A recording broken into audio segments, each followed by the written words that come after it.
Well, first of all, good morning, everybody. Good morning. Thank y'all for being here with me on this good Saturday morning at the Bronner Brothers Hair Show.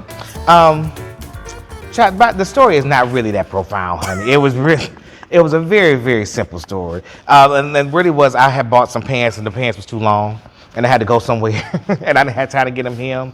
So I threw some heels on to make my pants fit and be the right size. So then it just kind of just became a thing, right? And then it became a part of my life. But now I am in my 40s and my knee is starting to hurt a little bit. Are you in your 40s? Yes. But I was in Memphis. We was in Memphis? What was it? Not Memphis. It was Nashville. No, wasn't Nashville.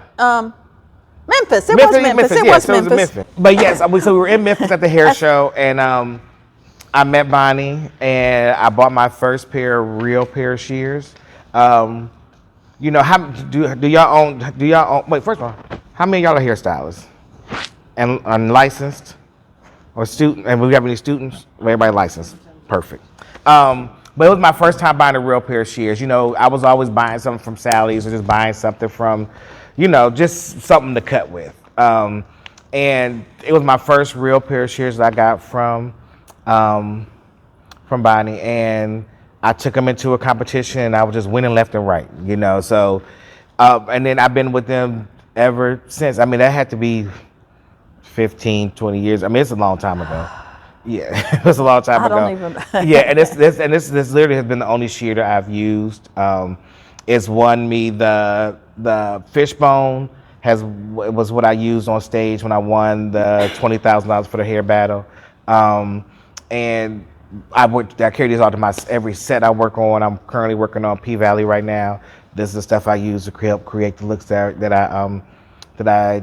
we create. So this is a very, very good shear. What I do love about working with Bonika and using their shoes is that it's a family-owned business. They stand behind their product, and you know, they're a phone call away. You know, I've had it where I let somebody else sharpen my shears, and Bonnie be like, "What the hell did you just like?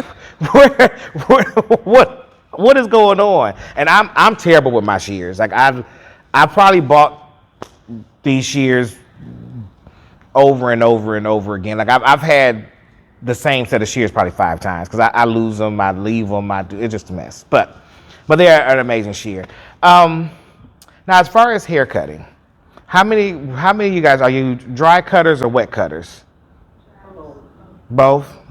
So I don't personally care for wet cutting, me personally, only because once you get it all done, get it all styled, you kind of go back through it all over again. I mean, you go back through it again, just kind of still to tighten it up. So I am a dry cutter, me personally.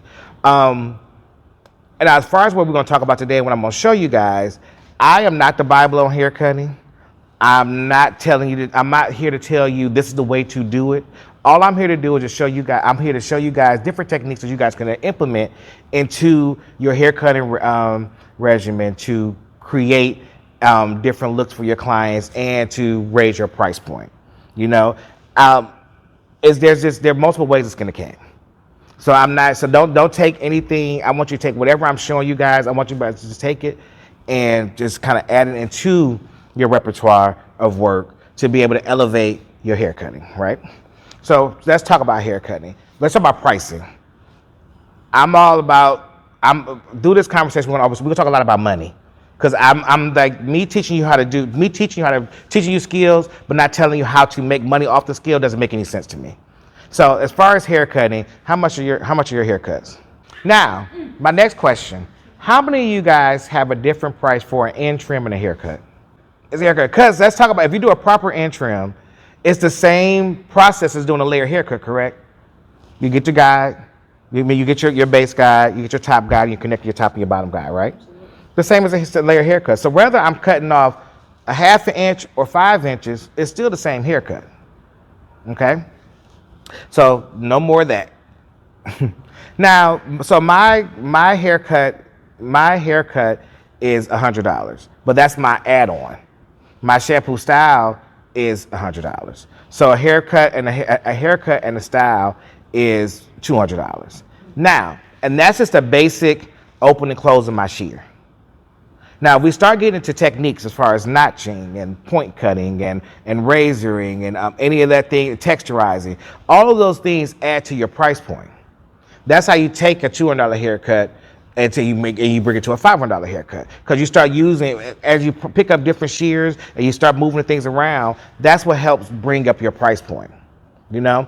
Now, a lot of people say they can't charge those type of prices because, one, that's where I'm from. They won't pay that. They won't do any of these things, right? But I want you to really pay attention to your clientele. When you look at the clients that you have, look what kind of car they drive. Look what kind of clothes they wear. Look what kind of bag they carry. Where they from doesn't change the price point of what they buy. You know? And if Gucci opened up a store in Atlanta and the Gucci opened up a store in Austin, their prices are the same, aren't they? They don't change their price through their demographics. So therefore, as a hairstylist, you shouldn't as well. See, these things like certain, like y'all came here, y'all flew here, y'all got your tickets, y'all got a hotel room. Who's supposed to pay for that? The client does.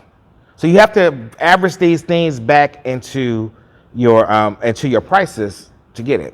Now, what I want you guys to do when we start talking about prices, I want you to figure out how much do you want to make on an hourly basis. And then we figure out how to make that. So for me, I want to make $150 an hour. So if I'm just doing shampoo styles, I can do 2 shampoo styles in an hour, you know, so I charge $75 a shampoo style. Or, you know, that's what I was charging. Now I'm at the $95. But that's how, so you want to work, we have to have a goal. A lot of us just go into the salon and just start working and be like, we hope we're going to make some money today. And it's like, we have to come in and say, hey, this is what I want to make hourly. So for me to make this hourly, I got to have this many clients and this is how much my prices need to be. And when you start working from that standpoint, you're able to get to the prices that you really want to have. Because at the end of the day, it's all about us making more money, right? So what is the average cost of your shear? What's the average starter cost of a shear? 200 to 300 range is where my average shears are, in that range. So 200, 300. So let's just say it's 300. So that's going to take 6 haircuts for you to even pay back for the shears you got. That ain't no good investment. Well, it's a good investment, but that ain't a good price point for you. You know, so if you're paying $300 for a pair of shears, that means your haircut by itself has to be at least $100, at the least. And then when you start going to the style and things of that nature, like for me, my shampoo style is literally a shampoo, blow dry, and a flat iron. That is it. If you want curls, that costs more. If you want anything, all those things are add-ons to the things. All of your prices need to be base prices, and you get the base work. And then from everything above that, then that's when your prices start to raise. And believe it or not, you know, are any of you guys using StyleSeat or any kind of booking app? Change your prices. Guess what? Then people book. I changed my watch because I like doing hair, but I don't really want to take no new clients. I changed my shampoo style to $175. People book it all day long. And it amazes. I'm like, y'all booking $175 shampoo style? And it's literally a shampoo, blow dry, flat iron. And that is it. But a lot of people don't even believe it's me. They don't even believe it's me. But when they get that, but they find it out. But no, a lot of my I think that people need to take that mentality, because my stylist said the same thing. I made my one stylist, she's a braider. I told her, hey, you need to charge $100 an hour, period. So she changed her braiding prices to $100 an hour, and she gets it. Every time, if you just change your prices, people gonna pay your prices. Do you want somebody to come to you because you're cheap, or you want somebody to come to you because you're good? There you go. So if you believe that you're good, they're gonna pay the price. You know, I think that, because I was like that too, believe me, I was nervous to raise my prices for a long time, but it opens up, because then there's also the clients that don't want to come to you because you're inexpensive. Mm-hmm. They're like, well, this can't be good because it's only this. You know, and so when it comes down to also getting to that, changing that clientele to get that higher end clientele, the question is, go to where they are at. So in your town, I would go to the Mercedes dealership, the Lexus dealership, any of those high end dealerships, get the reception, say, hey, I got you. Come get your hair done. But what I need you to do is help people come, send people to me. Works all the time. Go to your high-end store. Go to a Gucci or Louis Vuitton. Find that one person out there looking kind of hit. You be like, hey, I got you. Come get your hair done, but I need you to send people to me. So now you're getting people that's in that price point to come to you and get your hair and everything done.